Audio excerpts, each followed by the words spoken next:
Assalamualaikum warahmatullahi wabarakatuh. Selamat malam Bapak Ibu semuanya. Selamat datang pada acara Bincang Karnus.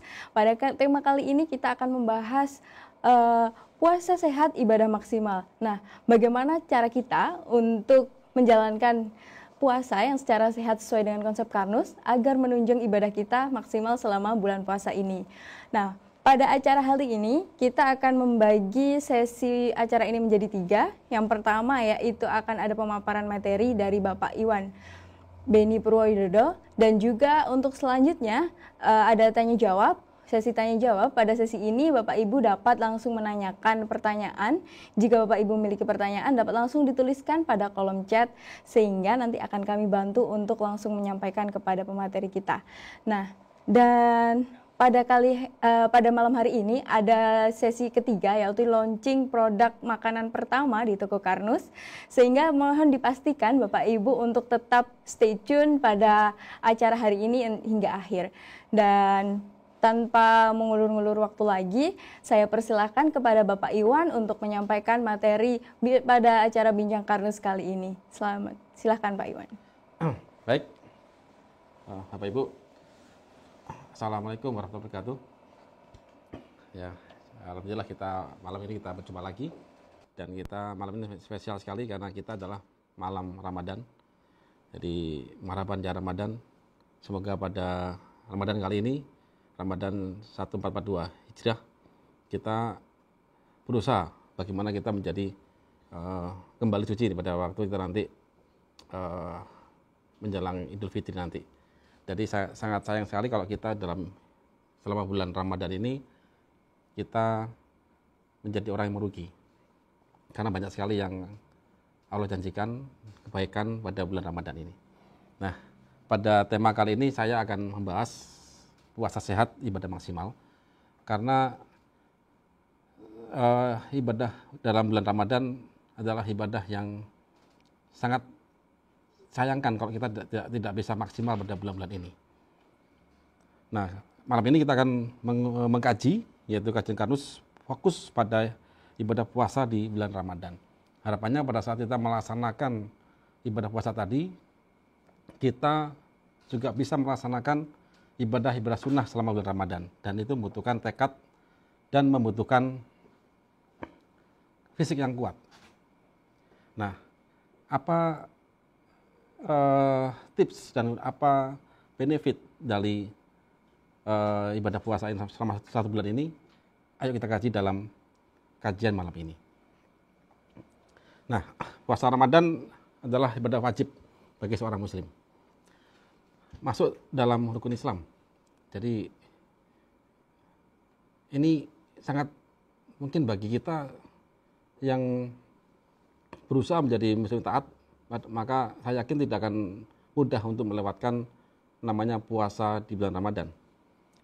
Kemudian dalam bulan ini penuh dengan berkah, dan dalam bulan Ramadan ini adalah membutuhkan mental dan kekuatan fisik yang kuat.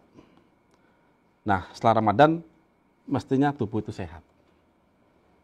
Tapi faktanya, secara fakta, banyak yang tidak nyaman secara fisik selama puasa Ramadan.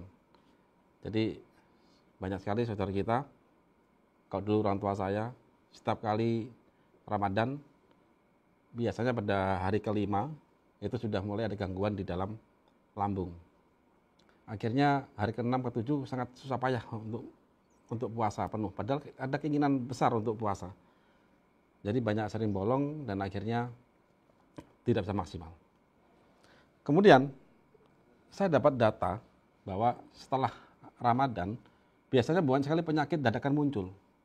Jadi yang dulu diabetes ya kambuh lagi, kemudian hipertensi dan juga macam-macam, gangguan perut juga banyak. Padahal dalam konteks puasa itu mestinya banyak manfaat untuk membuat kita itu tambah sehat. Nah, di sini akan kita kupas di mana kerahasiaan skema manusia yang sudah Allah sematkan di dalam tubuh kita, sehingga kita bisa mendapatkan manfaat yang utuh selama kita menjalankan ibadah puasa Ramadan. Nah, saya ngajak Bapak Ibu untuk berpikir dan mencari solusinya. Dan ini saya tulis dalam namanya konsep Karnus. Saya overview lagi, apa sih konsep Karnus itu? Yaitu metodologi dasar untuk mempelajari dan mengembalikan cara kerja tubuh manusia berdasarkan algoritma dari sang pencipta, mulai dari aktivitas tingkat sel sampai aktivitas tubuh manusia dan hubungannya dengan alam semesta. Jadi kita belajar manusia seutuhnya, sebagaimana Allah menciptakan kita dan membuat hukum-hukum di dalam tubuh kita dan hukum di dalam alam semesta ini. Nah, gini Bapak Ibu. Jadi manusia adalah sekian triliun sel dan setiap sel butuh nutrisi. Dan pada saat kita pelajari gambar yang saya tulis dalam gambar di layar ini, maka kita tahu bahwa pada saat puasa, sel pun juga turut puasa. Tetapi dia tetap butuh energi dasar. Tergantung pada aktivitas tubuh kita. Kalau kita tetap melakukan aktivitas fisik yang kuat, maka sel mau tidak mau dia harus mendapatkan nutrisinya, dapat makanannya. Nah, setiap sel mati akan diganti dan penggantian sel butuh nutrisi. Setiap sel yang pada waktu kita puasa, pada saat kita bekerja, pada saat kita olahraga misalkan pada waktu puasa, sel tetap butuh nutrisi supaya tubuh kita bisa beraktivitas. Nah, saya punya quote di sini adalah manusia sehat adalah manusia yang sekian triliun selnya adalah dapat makanan. Nah, kemudian makanan kita adalah calon makanan sel. Nah, sel itu tidak tahu apa yang masuk ke mulut kita, tapi intinya begini, jika kita makan nasi, maka sel maunya glukosa. Jika kita makan daging, tahu, tempe, sel maunya asam amino. Minyak dan lemak, sel maunya asam lemak dan gliserol, dan sebagainya. Nah, intinya yang memecah makanan ini, merubah menjadi makanan sel, itu terletak pertama kali di lambung, dan bagian lambung yang memecah makanan tadi, yang petugas merubahnya adalah asam lambung. Jadi pada intinya, pada saat kita ini puasa pun, ingat, asam lambung tidak boleh netral. Asam lambung harus tetap asam. Apabila pada saat kita puasa nanti, pada esok hari, sahur jam 10 jam 4, kalau di Surabaya kan jam 4 lebih ya. Itu udah sudah subuh. Jadi jam 3 kita bangun, kita makan. Kemudian kalau jam 10 11 perut perih, berarti itu tanda masalah di lambung. Usahakan jangan sampai itu terjadi. Nah, intinya begini, faktanya adalah pada saat kita sakit lambung, ternyata mayoritas yang diambil itu adalah antasid, yaitu penetral asam lambung. Bahkan sering saya lihat di iklan, banyak yang mengatakan kalau puasa jika sakit lambung maka minumlah obat penetral asam lambung. Dan ini sangat merusak sekali. Jadi usahakan jangan sampai terjadi skema penetralan asam lambung. Nah,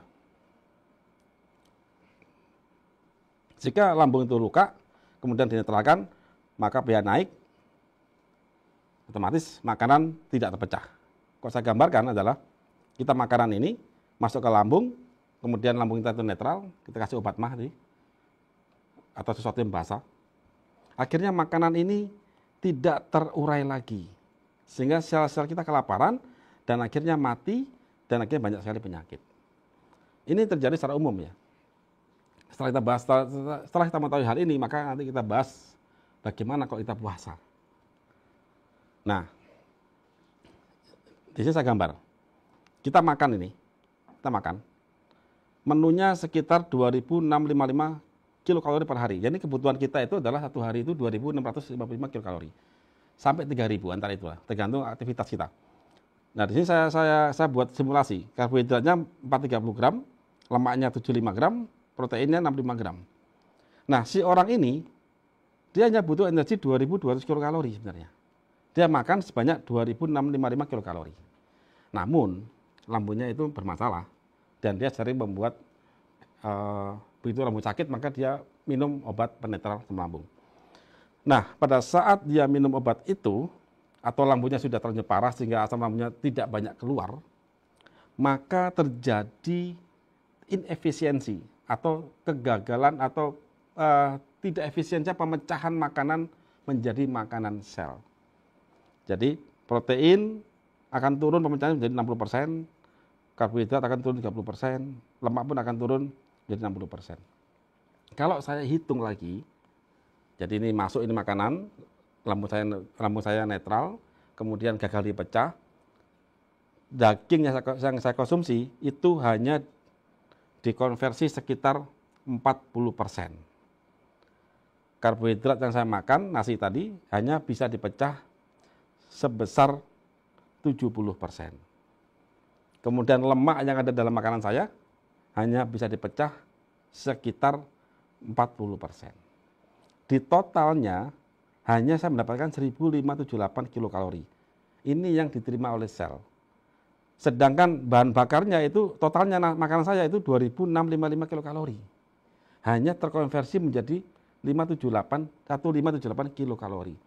Padahal yang dibutuhkan adalah 2200. Artinya di sini kebutuhan energi lebih besar dibandingkan energi tersedia. Apabila jangka panjang terjadi apa akibatnya? Orang ini pasti akan makan lagi.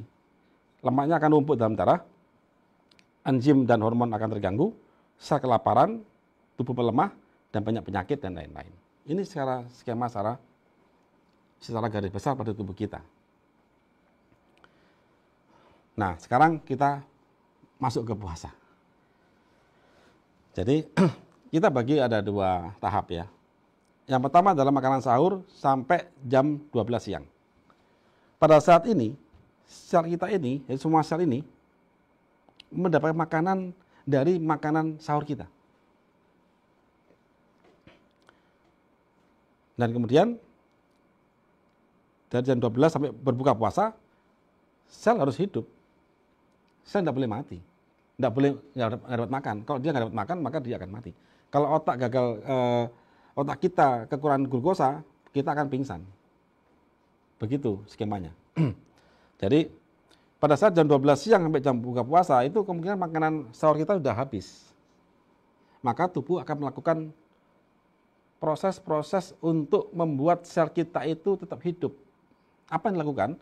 Dia akan membongkar cadangan makanan selama dia tidak puasa untuk dipakai menjadi makanan semua sel. Nah, itu poinnya. Nah, apa yang dilakukan oleh tubuh kita?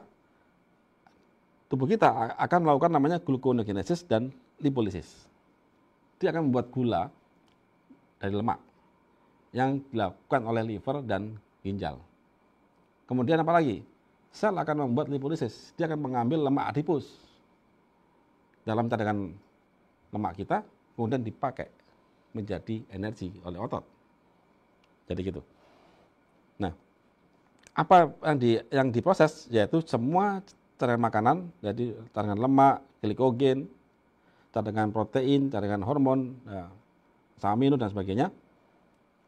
Kemudian pada saat kalau kita bisa memastikan tubuh kita tuh bisa melakukan proses gluconeogenesis dan juga lipolisis, maka kita akan mendapatkan puasa ini sebagai sarana untuk pembersihan darah dan penggembalian metabolisme. Maka jika ini berlangsung, maka selama 30 hari, jika sistem tubuh kita benar, maka kita seperti di detox.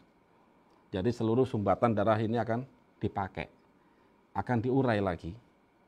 Yang hipertensi itu tensinya akan turun, yang diabetes akan sembuh, yang stroke akan membaik, dan sebagainya. Asal semua metabolisme tubuh dia berlangsung dengan baik. Dan itu hanya bisa terjadi kalau lambung dia itu beres, tidak netral, dan kemudian diperbaiki secara kembali ke fitrah lambung tadi. Lambung harus asam. Kalau sampai lambung tadi dikasih makanan, kemudian terasa ada perih, berarti lambung itu bermasalah. Segera rekonstruksi lambung itu. Nah, sekarang saya asumsikan. Jadi, kalau tadi, gambar saya tadi di awal adalah akibat lambungnya netral, bermasalah, kemudian dia makannya 2.600 kilokalori, yang sampai ke dalam sel cuma 1.500 kilokalori. Akhirnya, makanan tidak sampai, kekurangan energi, dan dia akan sakit. Ini kita asumsikan orang yang tubuhnya sehat, lambungnya bagus, dia makan ini. Dia makan 2655 kalori. Ya kan? Karbohidrat 430 semuanya. Dan kan lambungnya bagus, maka semua dicerna semua oleh sel. Dicerna oleh lambung dulu, kemudian masuk ke dalam sel. Nah ini. Di tingkat sel itu diterima 2655 kalori. Sama kan dengan yang dimakan. Cuman orang ini ternyata dia banyak tidur. Dia nggak banyak gerak misalkan. Dia hanya butuh energi 2200 kalori. Kan lebih ini. Terus bagaimana, apa yang terjadi jika dia makan lebih? Maka sisa makanan ini akan ditimbun di dalam sel, dalam cadangan makanan. Ya. Jadi apabila sistem metabolisme tubuh orang ini sehat, makanan dia berlebih, maka apa yang terjadi? Satu, tubuh akan segar, energik dan darah akan lancar. Yang dua, kelebihan energi akan disimpan dalam bentuk lemak adipus, glikogen, dan protein dalam tubuh kita. Kemudian yang ketiga, cadangan energi akan dipakai pada saat puasa dan situasi-situasi kelaparan. Jadi kita telat makan, misalkan kita harus bekerja, kita puasa, maka tubuh akan menggunakan cadangan energi yang kita dapatkan pada saat kemarin-kemarin, asal tubuh kita, metabolisme kita berjalan dengan baik, maka dia akan sampai ke dalam lemak, menjadi dalam cadangan makanan dalam bentuk lemak adipus, atau dalam glikogen, atau dalam fatty liver yang bagus ya. Namun jika sistem itu gagal, maka makanan tadi akan numpuk dalam darah dan ini akan membuat kebulderan dalam metabolisme dan akan menjadi banyak penyakit. Nah, bagaimana pada saat kita puasa? Kita hitung aja. Kalau satu hari kita butuh energi 2655 kilokalori, kita bagi 3. Jadi kita bagi 3. Jadi pada saat kita makan sahur, kita kemungkinan akan makan sekitar 885 kilokalori pada saat sahur. Ya. Karbohidratnya 143 gram, lemaknya 25 gram, proteinnya 21,6 gram. Nah, karena orang ini lambungnya bagus, maka semua makanan ini akan dipecah semua sampai ke tingkat sel dengan energi yang sama, sebesar 885 kilokalori. Nah, kita hitung kebutuhan energi dia. Orang ini pada saat dari sahur sampai jam 12 siang, dia butuh energi 885 kilokalori. Kemudian pada saat jam 12 siang saya buka puasa, dia butuh 885 kilokalori. Nah, setelah dia buka puasa sampai sahur lagi, dia butuh sekitar 885 kilokalori. Nah, sekarang yang kita concernkan di sini adalah pada saat ini. Dari jam 12 siang sampai buka puasa. Nah, Ibu, pada momen inilah momen berharga bagi tubuh kita, di mana proses-proses pembongkaran cadangan energi, pembongkaran tumpukan gula dalam darah itu berlangsung. Asal kita bisa memenuhi kebutuhan metabolisme di tingkat sel. Kita harus kembalikan algoritma tubuh kita sebagaimana sang pencipta membuat aturan itu. Kalau ini gagal Bapak Ibu, maka puasa kita akan sangat susah. Dan kemungkinan waktu lebaran kita akan banyak penyakit nantinya. Nah, pada saat kita puasa ini, dari sahur sampai jam 12 siang, tubuh masih segar. Dari jam 12 siang mulai ngantuk itu. Mulai ngantuk dan sebagainya. Nah, pada saat inilah tubuh itu akan melakukan konversi. Begitu sistem mengetahui bahwa dia puasa, oh ternyata orang ini puasa. Maka tubuh ini akan menggunakan skema yaitu gluconeogenesis, yaitu dan juga lipolisis.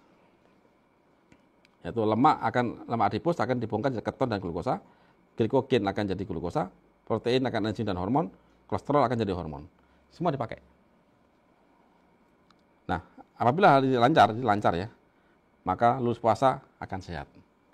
Jadi Saya sangat bayangkan ya, seseorang itu banyak tinggi trigliserid, tinggi kolesterol, tinggi asam urat.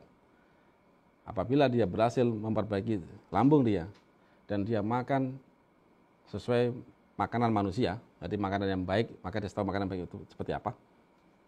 Maka insya Allah selama bulan Ramadan, maka menjadi bulan yang penuh berkah bagi tubuhnya dia. Paling tidak dalam upaya penyembuhan nantinya. Nah, sekarang kita simulasikan puasa tapi lambungnya netral, apalagi dia minum obat mah pula. Sama kasusnya. Dia menu makanannya 885 kilokalori pada waktu sahur ya. Karbohidratnya 3, lemaknya 25 gram, proteinnya 1,6 gram.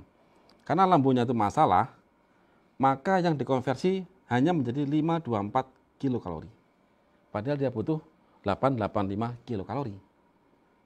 Makanan udah cukup nih, 885. Tapi karena lambungnya bermasalah, maka yang terkonversi hanya menjadi 524 kilokalori. Tekor dia. Biasanya pada orang-orang ini yang ada masalah ini, jam-jam 10-11 dia udah lemas gitu. Udah lemah, kemudian mulai sakit perut ya. Karena pada saat sel butuh makan dan nggak ada makanan, maka dia pasti akan minta lambung untuk bertindak. Di situ. Nah, lambung bertindak nggak bisa. Dia berusaha melakukan gluconeogenesis juga nggak bisa. Maka lama-lama orang ini, mungkin hari ke-5, hari ke-7, sudah mulai kepayahan dan dia nggak sanggup untuk puasa. Nah, kita kembali lagi sini. Setelah dikonversi hanya menjadi 524, kita cek. Ternyata kebutuhan energi tetap 885 kilokalori sampai jam 12 siang. Tersedia hanya 524. Wah, celaka ini. Kemudian dari jam 12 siang sampai buka puasa butuh 885 lagi. Nah, Ibu, apa yang terjadi pada orang yang seperti ini? Yang satu, jelas badan akan lemah, lemas, lesu dan letih ya. Lambung akan perih pada siang sampai sore. Jadi biasanya pada saat jam 12 siang, jam 11 itu sudah mulai itu lambungnya agak perih. Makin sore ya makin perih. Nah, kemudian cadangan makanan, karena hari-hari sebelumnya pun demikian terjadi, maka dalam tubuh dia itu, dalam selnya itu tidak banyak cadangan makanan. Tetapi makanan-makanan yang gagal dicerna itu akan numpuk dalam darah, sehingga dia akan jadi hipertensi, diabetes, dan lain sebagainya. Karena nggak ada cadangan di tingkat sel, maka tidak punya apa yang mau dirubah. Apa yang mau dirubah menjadi gluconeogenesis, menjadi lipolisis, apa gitu loh. Skemanya nggak terjadi. Maka makin hari orang ini akan makin lemah dan kemungkinan tidak bisa berpuasa penuh di bulan Ramadan. Sel akan lapar, tubuh lemah. Nah, lebaran sakit dan ibadah tidak maksimal, maka kita menjadi orang yang rugi. Nah, ini jangan sampai terjadi, Ibu. Jadi jangan sampai terjadi pada kita, karena kita nggak tahu apakah Ramadan tahun depan kita masih bisa ditemukan lagi. Jadi kita maksimalkan ibadah dalam bulan Ramadan ini semampu kita bisa, tetapi ingat kita punya keterbatasan di sistem. Apabila sistem ini kita langgar, sama saja kita menentang apa yang sudah disematkan oleh Sang Pencipta pada tubuh kita. Maka kemungkinan kita akan gagal dalam menghadapi ibadah puasa ini. Nah, bagaimana supaya kita puasa sehat dan ibadah maksimal? Nah, segera jalankan konsep Karnus. Strategi konsep Karnus sangat sederhana. 1, perbaiki metabolisme tubuh sampai ke tingkat sel. Dengan cara apa? Rekonstruksi lambung dengan pati resisten dan kolagen tipe 3 dari tulang sapi untuk merubah makanan menjadi nutrisi sel. Kemudian kedua, hindari obat atau minum obat penetral asam lambung. Kemudian pastikan bahan baku untuk nutrisi sel tersedia dengan cara makan banyak lauk dan bervariasi, dan berhenti makan sebelum kenyang. Lindungi nutrisi sel yang diangkut oleh darah dari risiko oksidasi dengan kata kompleks dan antioksidan. Yang kedua, hindari makanan yang dimodifikasi. makanan-makanan yang sulit dicerna. Ingat, pada waktu puasa kita hanya makan 2 kali, sahur dan buka. Perut ada batasnya makan. Pelajarilah makanan apa yang mudah dicerna oleh lambung kita dan mudah dimetabolisme di dalam darah oleh sel. Gitu ya. Pelajari itu, intinya di kita adalah hindari makanan-makanan yang berubah secara molekuler.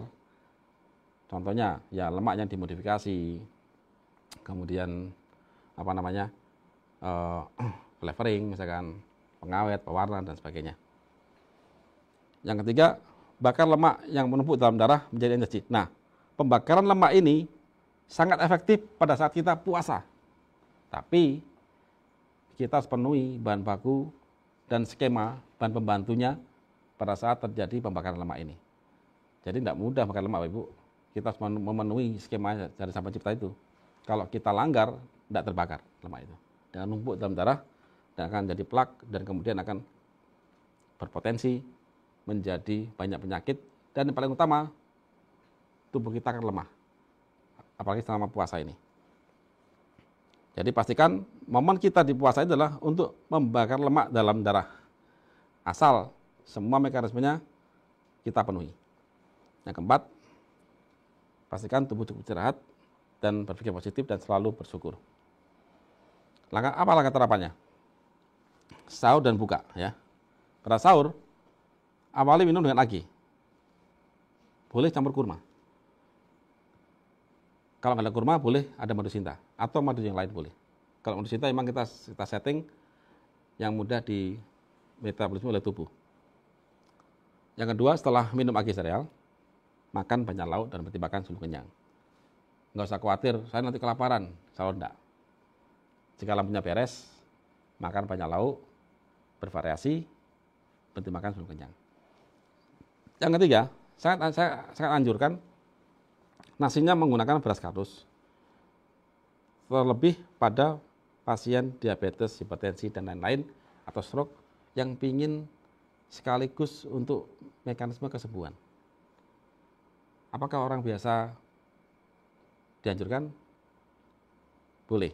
Jadi untuk yang sakit sangat baik, apalagi yang orang yang sehat ya.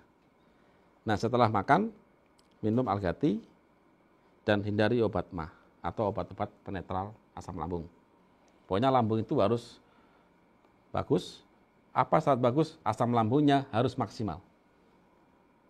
Kalau sampai perih, kemudian dinetralkan sembuh, otomatis itu lambung masalah. Dan obat-obat penetral lambung itulah yang kita hindari selama kita puasa. Karena kita makannya hanya sahur dan buka. Di tengah-tengah siang hari, sel kita harus makan. Dan itu dari siang hari dan 12 siang sampai buka puasa, sel-sel kita itu mendapatkan makanan dari skema gluconeogenesis dan lipolisis. Dan proses gluconeogenesis dan lipolisis itu proses yang rumit, membutuhkan metabolisme yang baik. Dan itu intinya diawali dengan lambung yang normal. Lambung normal apa cirinya? Asam lambungnya bisa maksimal, lambungnya nggak masalah. Kalau masih perih, berarti itu ada problem di lambung, segera rekonstruksi. Nah, kemudian waktu buka puasa, tetap awali takjilnya dengan agi sereal, campur kurma. Jadi kalau saya itu bikin, biasanya saya agi air panas, saya kasih kurma, langsung tak celupin aja, 1 biji atau 2 biji, kemudian saya aduk, kemudian hangat saya minum agi plus saya gigit kurmanya. Jadi agak lunak gitu, enak gitu. Atau boleh kasih madu sinta 1 sendok teh. Kemudian setelah ini sholat maghrib. Kemudian ada yang kalau lanjut ke tarawih ya nggak ada masalah. Tapi saya sarankan makan dulu. Makannya banyak lauk dan bervariasi. Dan kalau bisa nasinya juga nasi dari beras kardus, terutama bagi mereka yang dalam proses penyembuhan. Jadi ibadahnya dapat, kemudian sekaligus kita kembalikan ke fitrah kita dengan cara menerapkan konsep ini. Setelah itu minum Al-Ghati dan tetap hindari obat mah. Jadi ini skema kita. Apakah nggak boleh minum minuman yang lain? Boleh, nggak apa-apa. Kalau saya ingin minum air kelapa, nggak apa-apa. minum sirup nggak apa-apa, cari sirup yang kalau bisa nggak ada pewarnanya. Kalau paksa ya silakan, nggak apa-apa ya, toh nggak banyak kan, jadi gitu. Nah, kalau saya gambarkan begini, pada saat kita makan sahur, ini lukisan ini adalah skema mereka yang lambungnya sehat loh ya. Kalau nggak sehat, ini nggak terjadi ini. Pada saat makan sahur, dia akan dipecah semua oleh lambung, makanan ini akan menjadi full nutrisi sel ke dalam darah. Dari jam 12 siang sampai maghrib ya. Kalau di sini maghribnya sekitar jam 17.30 di sekitar Surabaya, sekitar situ. Dari jam 12 siang sampai 17.30, tubuh kita menggunakan skema gluconeogenesis dan lipolisis. Maka dia akan membakar termasuk plak-plak ini. Jadi plak itu adalah timbunan energi yang gagal di metabolisme oleh tubuhnya yang sakit tadi, atau tubuh seseorang, sehingga dia numpuk di sini. Dan itu selama ini tidak pernah ada skema pembakaran. Bagaimana pembakarannya? Lemak tadi harus dipecah menjadi asam lemak, kemudian asam lemak akan diterima oleh sel, sel akan menggunakan asam lemak tadi menjadi ATP dalam skema beta oksidasi sampai ke siklus Krebs di situ. Tapi poinnya adalah di dalam di dalam plak ini, dalam darah ini, itu harus ada enzim yang cukup, dan itu hanya dapat dihasilkan apabila lambung kita itu normal, bisa memecah protein, karena bahan baku enzim itu adalah asam amino. Asam amino diambil dari protein yang kita makan waktu sahur tadi. Jadi saya anjurkan tetap banyak protein loh ya syaratnya ya. Tempe, tahu, ikan silakan, banyakin aja. Kemudian untuk apa? Untuk memecah ini. Sehingga selama kita puasa ini jam 12 sampai jam maghrib ini ya Bapak Ibu, maka mau tidak mau tubuh kita, sel kita akan merubah semua plak, semua lemak adipos tadi akan berubah untuk menjadi makanan sel. Bayangin jika ini terjadi Bapak Ibu, selama 1 bulan darah kita akan bersih dari plak. Asal ingat lambungnya harus bagus.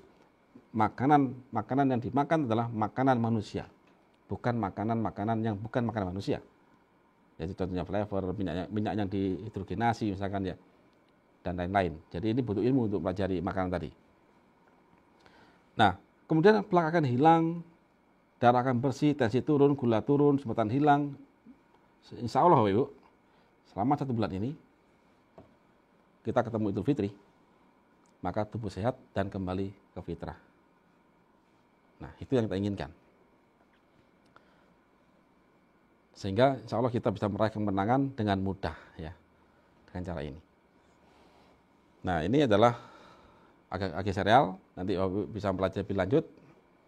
Saya membuat tagline di sini untuk yang tercinta, karena saya yakin semua saudara kita, ayah kita, kita sendiri, keluarga kita, teman-teman kita menginginkan kesehatan yang baik.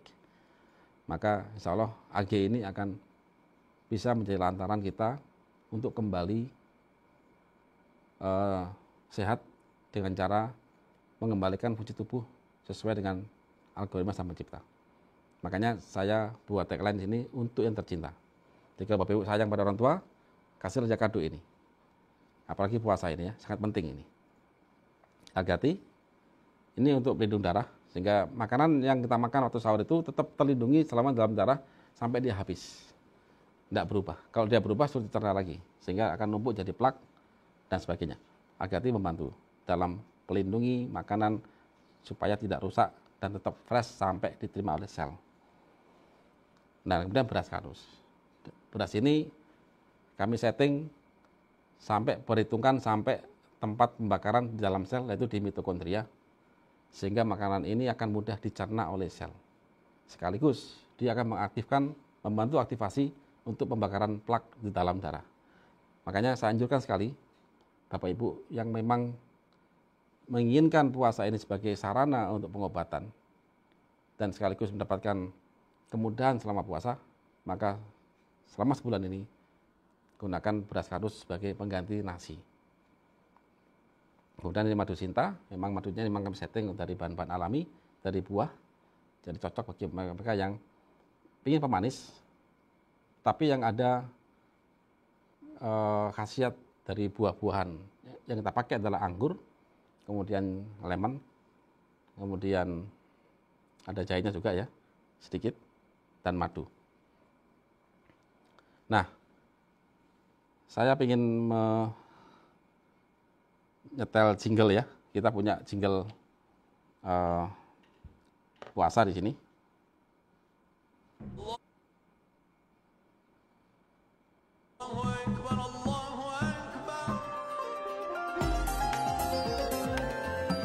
Lambung sehat, puasa kuat dengan AG sereal.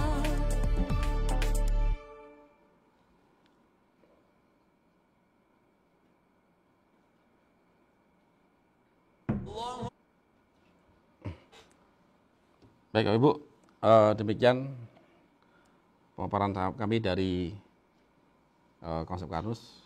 Semoga apa yang kami sampaikan bisa bermanfaat, sehingga harapan kami kita semua bisa menjalani bulan Ramadan 1442 Hijriah ini dengan semaksimal kita bisa. Dan semoga Allah menerima semua amal ibadah kita pada Ramadan kali ini. Demikian saya sampaikan, saya kembalikan ke host ya. Banyak Pak Iwan atas materi yang telah diberikan mengenai tips untuk menerapkan konsep Karnus selama bulan Ramadan ini untuk membantu kita menjalankan ibadah puasa kita secara maksimal. Nah, baik Bapak Ibu, pada saat ini kita sudah memasuki sesi tanya jawab. Jika Bapak Ibu memiliki pertanyaan, dapat langsung disampaikan pada kolom chat. Untuk nanti selanjutnya akan kami bantu sampaikan kepada Pak Iwan. Baik Pak Iwan, ini sudah ada beberapa pertanyaan. Untuk pertanyaan yang pertama, selama berpuasa, bagaimana cara kita untuk mengkonsumsi AG, Algati, AK, Kopi Love, dan juga madu Sinta agar kita tetap sehat dan bugar selama berpuasa, Pak? Ya, pada waktu puasa itu yang utama adalah AG sereal sebelum sahur. Berarti waktu kita sebelum makan sahur ya, minum AG dulu, kasih kurma boleh, atau kasih madu Sinta dalam AG itu diminum. Nah, kemudian makan, kemudian setelah makan minum Algati, kalau masih haus boleh tambah air. Nah, kemudian bagaimana jika kita mau menambahkan AK, jika AK kan untuk persendian ya, persendian untuk tulang, maka AK boleh dicampurkan di AG. Jadi AG sama AK campur aja, kemudian kasih air panas, karena AK sudah sedikit manis, boleh nggak usah kurma, tapi jika mau kurma, tambahkan juga nggak ada masalah. Jadi dicampur aja AK sama AG, nah setelah itu makan. Kalau Kopi Love, itu boleh diminum juga. Saya kalau memang pingin kopi ya, biasanya saya minum malam hari, saya minum. Tapi boleh pada waktu puasa, waktu sahur ya, itu dicampur dengan Algati. Jadi Kopi Love kasih Algati campur aja, kemudian kasih air panas minum. Tapi jika memang bapak ibu tadi bisa minum dua-duanya terpisah, itu juga boleh, tidak ada masalah. Saya memang khawatir pada waktu kita minum Kopi Love, Algati dipisah, kan perut ini penuh dengan air ya. Makanya kita bijak, kita supaya ringkas, maka Algati boleh campur sama Kopi Love, kasih air panas. Ya demikian. Baik, terima kasih Pak Iwan atas jawabannya. Untuk selanjutnya Pak, jika mengkonsumsi AT atau Algati setelah makan, nah itu apakah langsung bisa dikonsumsi atau menunggu diberi jarak waktu dulu berapa menit? Ya, Algati boleh diminum setelah makan, langsung juga boleh, dikasih jarak juga boleh. Jadi dia tidak ada masalah dengan. Yang penting Algati adalah karena dia masih ada rosella, sedikit asam, makanya pokoknya setelah makan, artinya perut sudah terlapisi. Bahkan kadang kalau saya pas cepat-cepat ya, minum AG sereal, kemudian saya nggak sempat makan, saya minum Algati, begitu. Yang penting perut kita sudah dilapisi oleh sesuatu. Okay. Jadi nggak ada aturan yang baku karena kita cek selama ini nggak ada pengaruhnya antara AT diminum setelah makan langsung atau tunggu jeda, itu nggak ada pengaruhnya. Oke. Baik Pak, mungkin jika ada penderita diabetes atau mungkin penyakit hipertensi atau mungkin yang lainnya, kan beliau biasanya mengkonsumsi obat Pak. Jadi setelah makan mengkonsumsi obat, baru minum Algatinya diberi jarak 30 menit. Nah, biasanya kebanyakan orang ini mengalami kesusahan Pak jika setelah sahur. Nah, apakah boleh misalkan minum Algatinya 1 kali sehari atau mungkin bagaimana? Ya, pada saat minum, terutama pasien diabetes ya, Bapak Ibu saya harapkan sering cek gula darah. Karena pada saat kita minum agi sereal, terus kemudian lambung itu bagus, maka terjadi peningkatan kepekaan sel dari insulin. Nanti pada saat siang hari segera tes gula darah berapa, karena gluconeogenesis ini akan merubah gula-gula dalam darah itu akan dipakai oleh sel. Jika selnya sudah peka dari insulin, maka pada saat itu akan terjadi turunnya gula darah. Hati-hati, begitu gula darah turun maka obatnya mulai dikurangi. Itu poin pentingnya. Algati boleh pada saat diabetes sekali sehari boleh. Yang penting AG itu 2 kali sehari. Pastikan AG itu minum. Obat tetap diminum tapi dengan sering cek gula darah. Kalau hipertensi masih tidak terlalu cepat penurunannya, butuh waktu dia beberapa saat, jadi cuman tetap sering cek tensi ya. Kalau mulai turun tensinya maka berarti sudah mulai banyak plaknya mulai hilang, berarti ada mulai sembuh. Jadi demikian kalau Bapak Ibu waktu gula darah mulai turun, obatnya kurangi, berarti Ibu sudah mulai kepeka selnya dari insulin, sehingga tanda bahwa Bapak Ibu insya Allah mulai sembuh.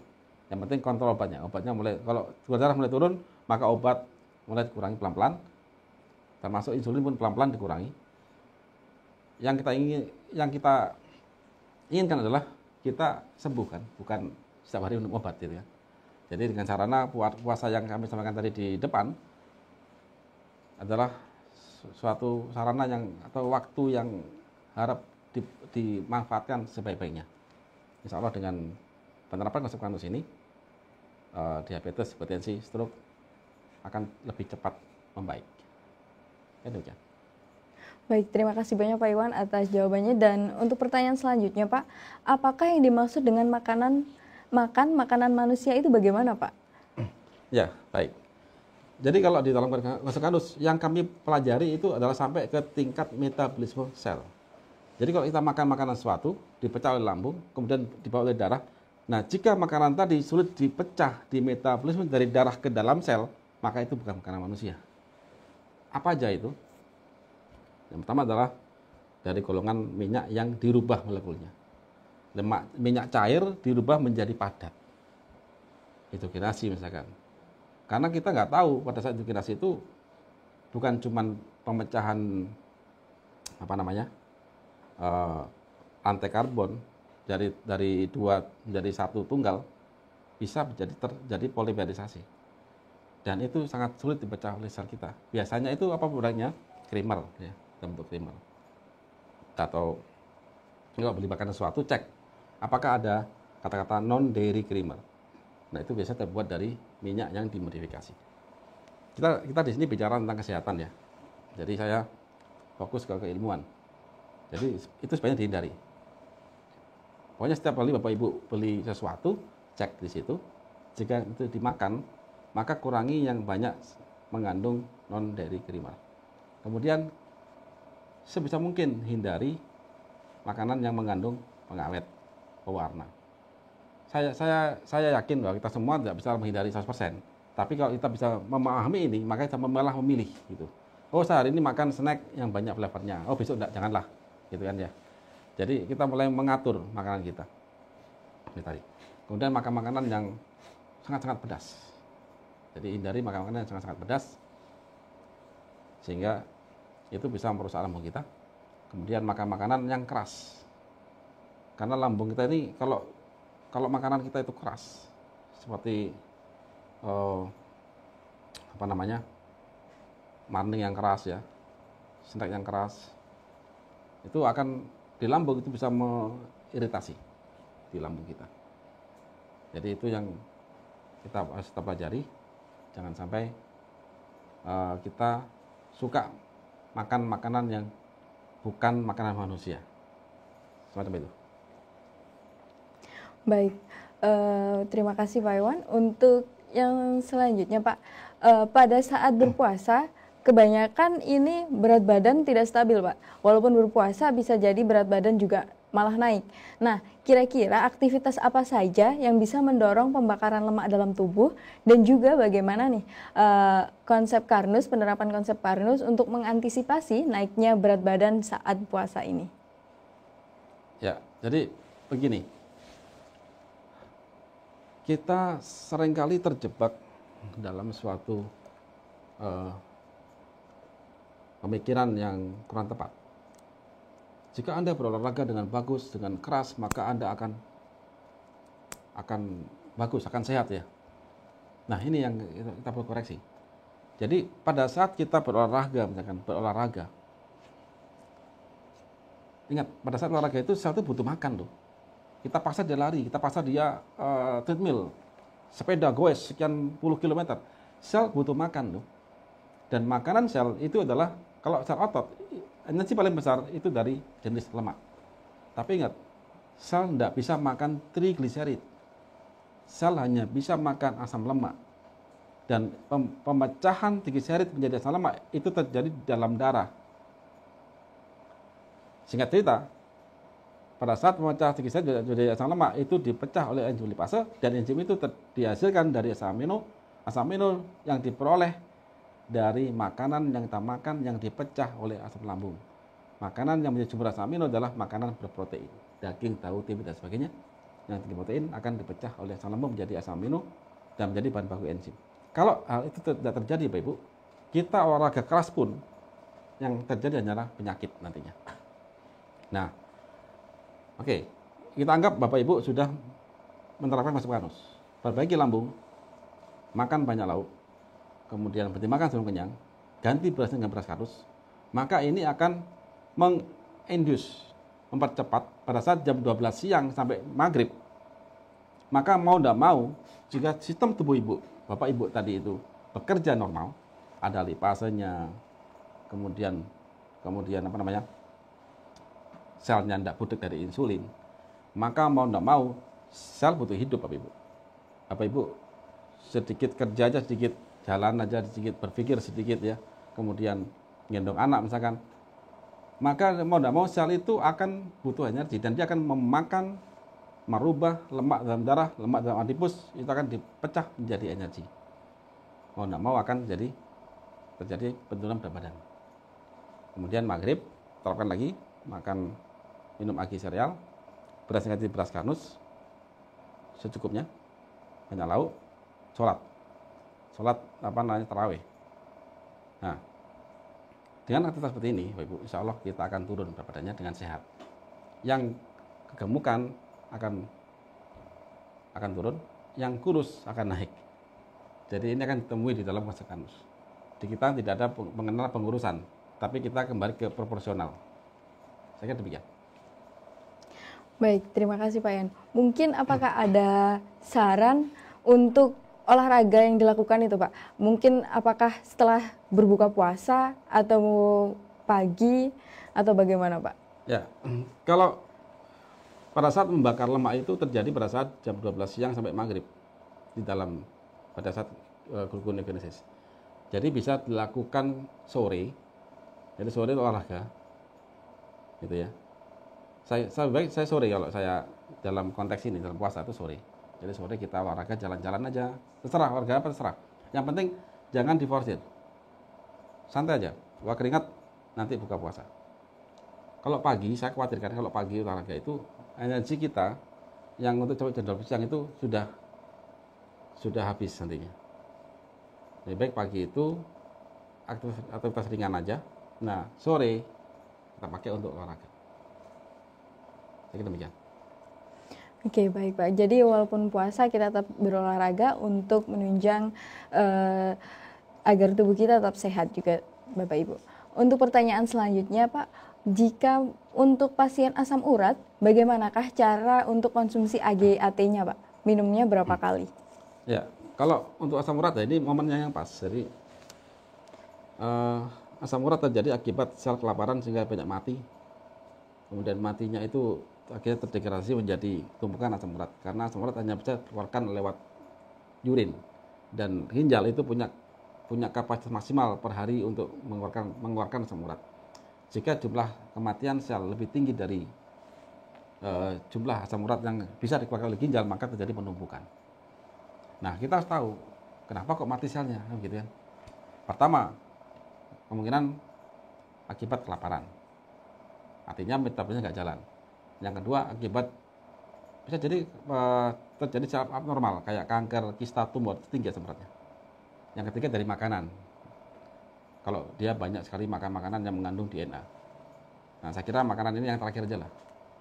Nah, terus bagaimana solusinya? Ini momen yang tepat. Jadi tetap minum AG sereal sebelum sahur. Kemudian makan secukupnya, ganti beras dengan beras kanus. Kemudian algatinya satu saset aja setelah nanti menjelang subuh itu minum algati, encer aja, puasa. Maghrib sama maghrib. Jalankan pada waktu kita buka puasa hal yang sama, maka nanti insya Allah asam urat, tekanan darah, diabetes dan sebagainya akan turun. Nah, kecuali kanker tidak semudah itu, butuh waktu, tapi percayalah dalam puasa ini adalah momen yang tepat untuk kita mengembalikan fungsi tubuh kita, termasuk dalam kasus kanker. Ya, demikian. Baik, terima kasih Pak Iwan. Untuk pertanyaan selanjutnya, Pak, apakah penyebab beberapa konsumen menjadi sembelit atau mengalami sembelit setelah meminum AG ataupun algati ataupun AK ataupun jenis kolagen lainnya? Karena begitu stop mengkonsumsi AG dan kolagen lainnya, konsumen ini tidak mengalami sembelit lagi, Pak. Ya. Jadi di dalam AT itu memang tinggi green tea. Bisa menjadi pada beberapa kasus pada orang yang sensitif dengan green tea itu memang ada semacam agak sulit buang air besar. Kalau AG saya belum pernah menjumpai ya, sangat sedikit sekali AG itu dia ada problem sampai ke sembelit. Tapi intinya begini, orang yang mudah sembelit itu terjadi ketidakseimbangan antara serat dengan zat lainnya. Biasanya ini pada mereka yang ada problem di lambung. Jadi lambung itu ya, kalau ada nasi, ada lauk, ada sayur dipecah, maka nasinya itu akan menjadi glukosa masuk dalam darah, kemudian lauknya juga masuk dalam darah. Tetapi jika lambung itu netral, ada masalah, maka yang masuk ke dalam sebesar itu adalah zat yang sebenarnya makanan. Jadi bisa dibayangkan, kalau yang masuk itu dalam bentuk daging, dia itu punya volume yang apa namanya, yang kecil, sehingga dia nempel-nempel di dalam seluruh dinding usus. Nah, kita akan sembelit di situ. Nah, dengan perbaikinya lambung tadi, maka zat yang masuk dalam sebesar itu adalah mayoritas grupnya serat, dan dia volumenya besar sehingga mudah untuk dikeluarkan. Kalau sedikit, jadi volumenya sedikit tapi banyak, jadi sedikit nempel semua, volumenya kecil, maka kita akan sembelit dan usus kita banyak masalah. Jadi selama ini yang ada masalah sembelit itu tanda bahwa pada pasien tadi atau konsumen tadi ada problem di pencernaan, atau dia dulunya minum obat pelangsing. Jadi obat pelangsing itu pada saat dia berhenti, dia pasti akan sembelit, karena dia sudah mencampuri urusan Sang Pencipta pada hukum yang sudah disematkan di dalam usus setiap manusia. Jadi usus itu akan, kita ke BAB, itu jika usus itu sudah penuh isinya. Ada orang yang kena obat pelangsing, dikasih perintah, pokoknya penuh tidak penuh, maka dibuang makanannya. Jadi si usus tadi sudah terbiasa diperintah, nggak ada perintah lagi karena obatnya dihentikan, maka dia akan sembelit. Nah, pada mereka yang ada historis pernah minum obat pelangsing, apapun obatnya, mau herbal, mau obat sama saja, yang men-trigger ke arah BAB, maka butuh waktu untuk pengembalian fungsi tubuhnya dia. Dan ini perlu perjuangan dan perlu kesadaran, tapi insya Allah dengan pengembalian sistem bisa dilakukan. Demikian. Baik, terima kasih Pak Iwan atas jawabannya. Ini ada pertanyaan selanjutnya, Pak.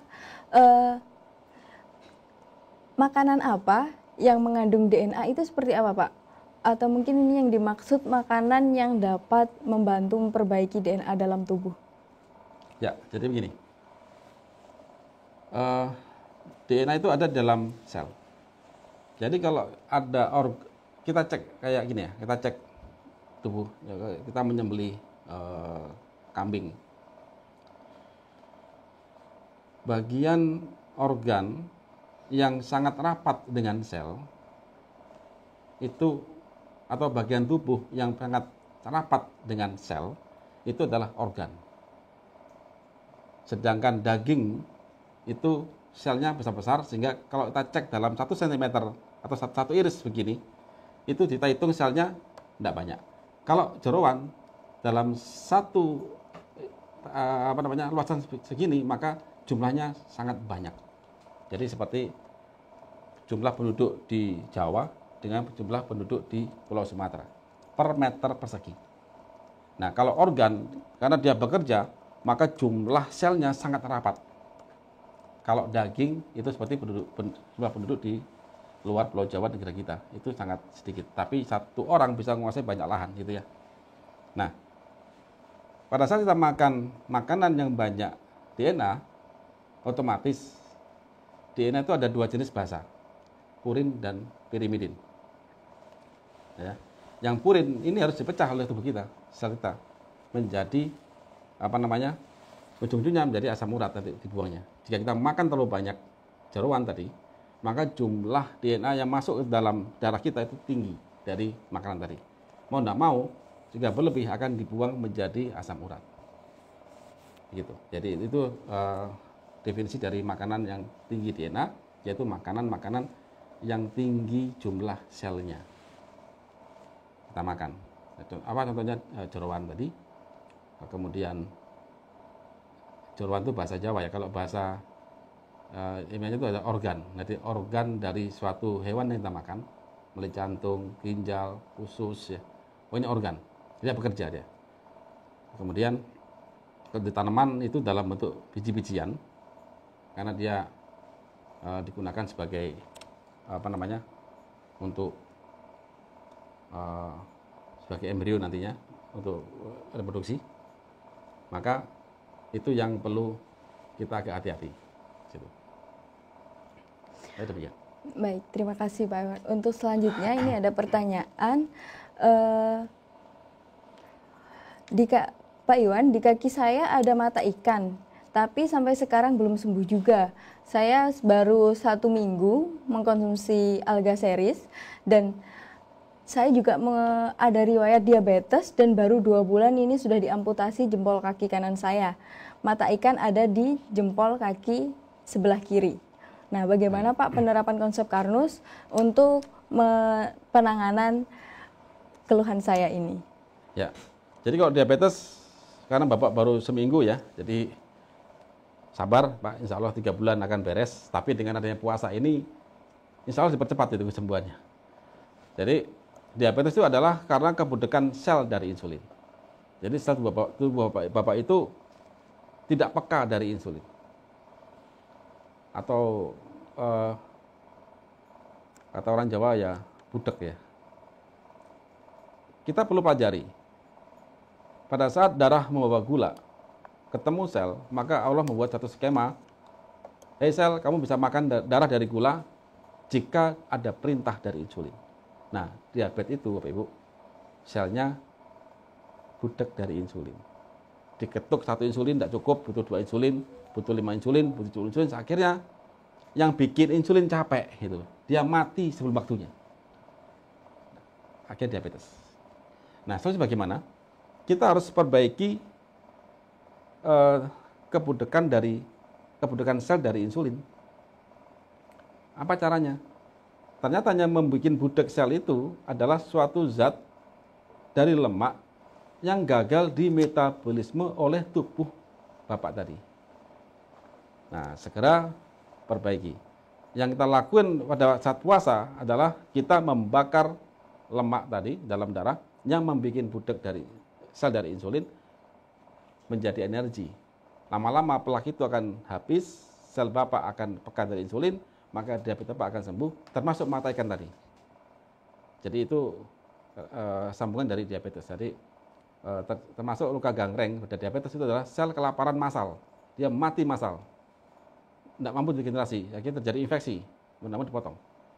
Nah, kalau Bapak tidak melakukan skema perbaikan metabolisme tingkat sel, maka diabetes insya Allah tidak akan pernah sembuh dan akan makan banyak keluhan-keluhan lain dan bisa menjadi banyak penyakit. Maka ini momennya Bapak Ibu. Bapak terapkan aja, minum AG sebelum pada sahur ya. Kemudian yang tadi saya sebutkan, untuk obatnya tetap diminum. Sementara pakai insulin, tetap pakai insulin jika Anda pakai insulin. Tetapi sering cek gula darah. Pada saat gula itu mulai turun, maka itu sudah mulai peka dengan insulin, sehingga Bapak mulai turunkan obatnya. Pelan-pelan Bapak ya. Biasanya seminggu sudah mulai turun, biasanya. Seminggu 2 minggu mulai turun obatnya. Tetap AGAT jangan ditinggalkan. Saya sarankan Bapak segera ganti nasi dengan beras karnus. Ini momennya untuk mempercepat kesembuhan. Saya demikian. Baik, terima kasih Pak Iwan. Untuk selanjutnya, apakah mengkonsumsi alga tea dan juga AG sereal ini akan menimbulkan ketergantungan atau ketagihan, Pak? Ya, saya ada cerita. Bisa Bapak Ibu cek video Pak Tumino. Video Pak Tumino ini adalah beliau sakit diabetes, kemudian ada luka di tulang belakang sini. Jadi namanya dekubitus. Jadi di tulang belakang itu ada luka sedalam segini dalamnya. Kalau tadi Bapak tadi sebenarnya diamputasi di jempol, bayangin ada seorang diabetes, lukanya itu di punggung di belakang jantung sini, sedalam 1 jari. Kira-kira di mana diamputasinya? Nggak mungkin ya. Kalau diamputasi pasti akan meninggal. Dia perbaiki konsep karnus, alhamdulillah 3 bulan itu sembuh lukanya, kemudian 8 bulan sembuh diabetesnya. Setelah itu ternyata dia nggak minum lagi. Dia minum lagi kalau dia kambuh lagi, mulai nggak enak minum lagi. Tapi ya itu tanda nggak ketergantungan. Kalau ketergantungan, Bapak Ibu stop 1 hari langsung sakit. Nah, kami harapkan yang kita lakukan adalah pengembalian sistem, bukan pengobatan simptomatik, bukan pengobatan pokoknya turun gula darah. Enggak begitu. Kita lakukan the whole system, semua sistem diperbaiki, kemudian sembuh, kemudian kita pandu di konsep karnus ini adalah cara hidup yang baik bagaimana Anda lakukan. Begitu. Jadi nanti AGAT kalau sudah sembuh ya cukup perawatan saja, 2 hari sekali, 3 hari sekali, seminggu sekali, gitu kan, nggak apa-apa. Yang jelas keilmuannya, yang penting Bapak Ibu paham di situ. Saya demikian. Melanjutkan yang tadi Pak, untuk yang mata ikan, apakah artinya itu tidak perlu membeli obat lain untuk mengobati mata ikannya? Kalau itu nanti, karena ini kan kita nggak tahu seperti apa mata ikan tadi, bagaimana kondisinya, nanti bisa dikonsultasikan lebih detail dengan medical kami di grup Konsep Karnus ya. Kalau bisa kirim datanya di situ, sehingga kita bisa melihat apakah perlu obat tambahan lagi atau tidak di sana. Yang penting kita fokus ke diabetesnya. Jika diabetes sudah beres, sel bisa metabolisme bisa berjalan lagi, maka masalah mata ikan itu akan beres lagi, bisa sendiri. Gitu. Saya demikian. Baik, tadi disebutkan dalam salah satu materi Pak Iwan adalah kelainan sel adipos. Apakah yang dimaksud dengan kelainan sel adipos ini, Pak? Saya tidak bicara kelainan sel adipos ya. Oh. Mungkin terjadi, jadi gini, sel adipos adalah ada sel yang bisa menyimpan cadangan lemak.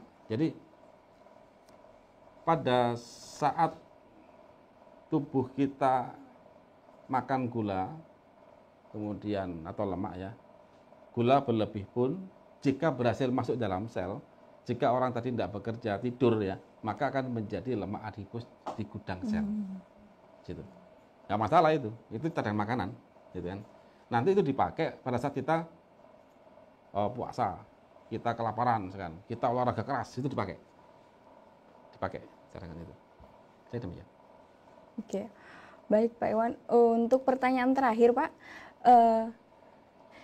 apakah mengkonsumsi madu Sinta dapat dikonsumsi oleh pria juga, dan sebaliknya apakah kopi Love juga bisa dikonsumsi untuk wanita?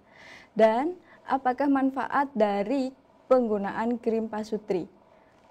Ya, oke. Jadi madu Sinta apakah boleh dipakai untuk pria? Boleh.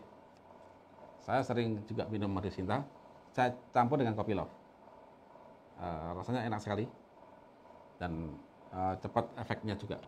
Kemudian apakah kopi Love bisa diminum oleh ibu-ibu? Juga boleh, tidak ada masalah.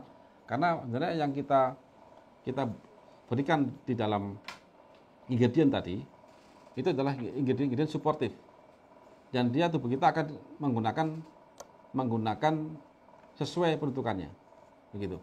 Jadi boleh diminum oleh kedua belah, baik pria atau wanita. Kemudian untuk krim pasutri ya. Ya. Jadi krim pasutri memang itu ada penjelasannya di video kami. Ya, kalau lebih detail silakan dilihat video itu.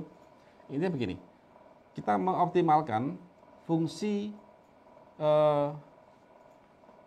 skema seksual yang sudah diberikan Sang Pencipta pada tubuh kita. Jadi kita optimalkan di situ, baik dari dalam maupun stimulus dari luar, yang ujung-ujungnya adalah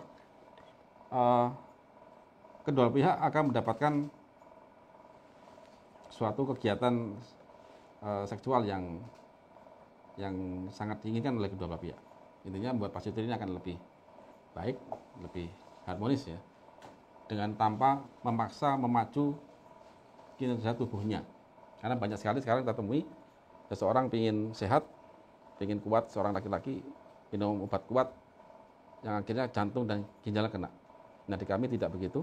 Kami betul-betul arahkan ke pasangan ini menjadi pasangan yang sehat, kemudian sakinah juga, dan bahagia tanpa memacu fungsi tubuhnya dia. Demikian. Baik, itu tadi pertanyaan terakhir Pak Iwan. Baik Bapak Ibu juga, jika Bapak Ibu memiliki pertanyaan dan belum sempat terjawab pada sesi ini, Bapak Ibu dapat langsung menghubungi admin kami ataupun juga pengundang Bapak Ibu untuk konsultasi lebih lanjut. Nah, untuk sesi selanjutnya kita akan memasuki sesi launching produk makanan pertama di Toko Karnus.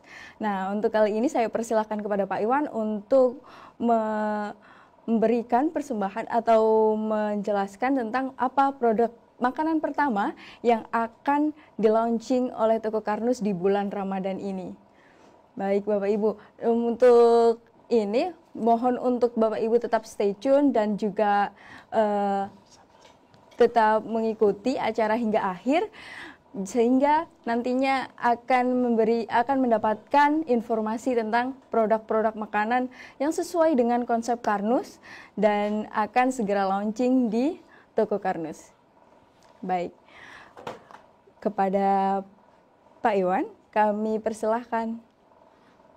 Ya, baik Bapak Ibu. Jadi dalam bulan Ramadan ini banyak sekali ide-ide baru yang kami bikin untuk melengkapi bagaimana kita bisa hidup sehat dengan sesungguhnya. Jadi setelah kita berbagi sistem kita, maka kita butuh makanan. Jadi saat ini kami ke depan ingin membuat makanan-makanan yang sesuai konsep Karnus, jadi sesuai tubuh manusia. Kita pelan-pelan akan memberikan ke masyarakat supaya apa sih makanan yang sehat itu, apa contohnya, dan bagaimana solusinya. Nah, pada malam ini kami akan mengenalkan yaitu jenis-jenis sambal, tapi sebenarnya tidak terlalu pedas. Yang kami setting, sambal ini bisa menjadi alternatif kita untuk makan dengan jumlah protein yang cukup. Jadi seandainya kita lagi terburu-buru, maka dengan sambal yang kita ada sambal cumi, kemudian cumi ada dua ya, sambal hijau cumi dan sambal merah cumi, dan kemudian ada sambal teri di sini. Jadi kami kombinasikan antara protein dari hewani dengan sebagian dari nabati, yang juga ada bumbu-bumbu alami yang ada dalam sambal ini, yang kami setting cocok untuk kita gunakan sebagai makanan tambahan pada menu kita. Dan produk-produk ini tidak menggunakan bahan pengawet, tidak pakai bahan pewarna. Dan yang paling penting, dia rendah minyak, jadi tidak banyak minyak. Jadi kalau kita lihat sambal-sambal di luar sana, jumlah minyaknya sangat banyak sekali, sambalnya di bawahnya, jadi separuhnya. Nah, di sini kita sangat sedikit minyaknya. Harapan saya, dengan tinggi protein dalam sambal ini, maka Bapak tinggal tambah nasi, tambah sayur, dengan proporsi yang cukup, insya Allah cukup untuk diet secara konsekvenus. Kemudian saya juga sering saya sampaikan bahwa kita jangan makan makanan yang mengandung minyak yang dihidrogenasi. Padahal Bapak Ibu, kalau kita baca di dalam bahan baku kue, itu ada semacam kayak mentega atau margarin yang menggunakan minyak-minyak tadi, yang dihidrogenasi. Terus akhirnya saya makan apa? Terus saya untuk anak saya bagaimana untuk bikin makanan kue untuk anak saya, atau saya sendiri saya penggila roti gitu kan ya. Bagaimana? Makanya saya bikin, kemarin saya agak iseng-iseng juga ya. Saya bikin namanya pizza. Nah, pizza ini, tapi ini hanya tersedia di sekitar Sidoarjo aja. Sidoarjo sama Surabaya. Nah, pizza ini memang kita setting, dia tidak menggunakan margarin. Kita menggunakan minyak kedelai ya. Pure minyak kita pakai sebagai pengganti margarin. Kemudian ada kolagennya. Jadi dalam roti pizza ini menggunakan bahan baku rotinya itu ada kolagennya sebagai pengganti margarin. Nah, kolagen sangat manfaat untuk tulang kulit sendi. Jadi makan roti, makan pizza tambah cantik dan ganteng gitu ya. Sekaligus sebagai makanan sehat. Kemudian bahkan sampai sausnya pun kami nggak pakai saus-saus yang jadi. Kita bikin semua dari tomat, kemudian kita blend. Jadi kami sudah mengharamkan namanya pengawet di sini. Pewarna, perisah, tidak ada. Jadi sangat cocok bagi Bapak Ibu yang bingung mencari, saya ingin makan kue, ingin makan roti, tapi dan saya ini sedang sakit kanker, sakit diabetes dan sebagainya. Saya ingin makanan yang sehat gitu. Nah, kami berikan di sini. Dan insya Allah nanti ke depannya kami berusaha untuk membuat produk kue ini menjadi produk-produk yang frozen, sehingga nanti bisa dijangkau seluruh masyarakat di Indonesia. Tapi itu nanti Bapak Ibu. Yang jelas sekarang kami sediakan untuk Surabaya, Sidoarjo, untuk kue, untuk rotinya. Kalau untuk sambalnya, kami bisa kirim ke seluruh Indonesia. Tapi masih nunggu proses produksi dulu. Jadi insya Allah akan kami launch di dalam toko Karnus. Jadi ada tokokarnus.com sekitar dalam waktu dekat untuk sambal dan pizza. Jadi sambal bisa untuk seluruh Indonesia, kalau pizza hanya ada di Sidoarjo dan Surabaya.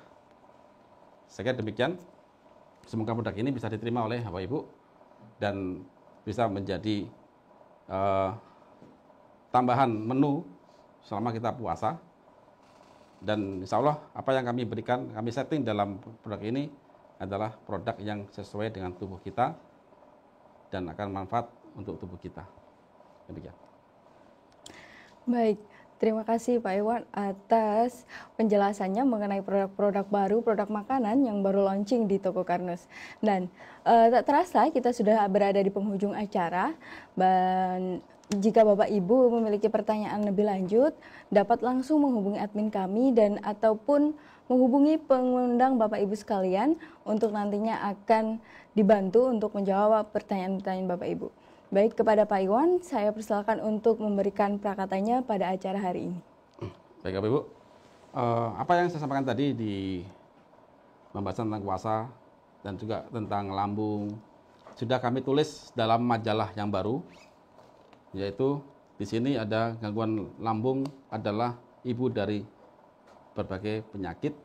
Nah, penjelasan tadi yang saya jelaskan tadi adalah bisa lebih detail ada dalam majalah ini dan insya Allah akan terbit dalam sekitar minggu depan dan bisa dibeli di toko Karnus. Kemudian satu lagi, Bapak Ibu yang ingin menjelaskan konsep Karnus, nanti ada visual aid. Jadi ini wajib dimiliki oleh para pendekar. Boleh Bapak Ibu yang mau memilikinya. Ini lengkap dalam bentuk visual. Semua konten, semua materi yang selama ini saya sampaikan bisa Bapak Ibu pelajari dan mudah dijelaskan kepada orang lain. Nah, pada saat bulan Ramadan ini, semoga semua yang kita kerjakan bisa diterima oleh Sang Pencipta sebagai amal kebaikan. Dan kita jadikan puasa Ramadan pada 1442 Hijriah ini adalah kita usahakan menjadi puasa terbaik. Kita siapkan mulai besok pagi, kita siapkan fisik kita, tekad kita, sehingga kita selama Ramadan bisa meraih semua kebaikan dan janji Allah yang sudah diberikan kepada kita untuk kita raih. Sehingga kita pada saat Idul Fitri nanti menjadi orang yang kembali ke fitrah. Demikian Bapak Ibu saya sampaikan. Terima kasih atas joinnya pada acara kita malam hari ini. Demikian, saya mohon maaf jika ada kesalahan. Assalamualaikum warahmatullahi wabarakatuh. Waalaikumsalam warahmatullahi wabarakatuh. Terima kasih banyak kepada Pak Iwan atas pemaparan materinya dan launching produk makanan pertama di toko Karnus. Dan Bapak Ibu untuk area Sidoarjo dan Surabaya tentunya bisa langsung mencoba jika ingin mencoba pizza tadi, pizza Karnus tadi, bisa langsung melakukan pemesanan melalui GoFood ataupun GrabFood dengan di Dapur Vlasem Nusantara. Dan juga nanti untuk produk sambalnya akan segera launching di toko Karnus dan ditunggu untuk diharapkan Bapak Ibu tetap stay tune menunggu launching produk ini di toko Karnus. Dan jika Bapak Ibu memiliki pertanyaan yang belum terjawab tadi, dapat langsung menghubungi admin ataupun dapat menghubungi pengundang Bapak Ibu sekalian untuk dapat berkonsultasi lebih lanjut. Dan jangan lupa juga untuk mengunjungi sosial media kami di Instagram, Facebook, dan YouTube atas nama Karnus Media. Baik Bapak Ibu, diharapkan dalam Ramadan ini kita akan dapat menjalani ibadah dengan semaksimal mungkin dan juga dalam keadaan sehat walafiat, sehingga semoga kita dapat berjumpa lagi pada Ramadan selanjutnya. Baik, terima kasih. Wassalamualaikum warahmatullahi wabarakatuh.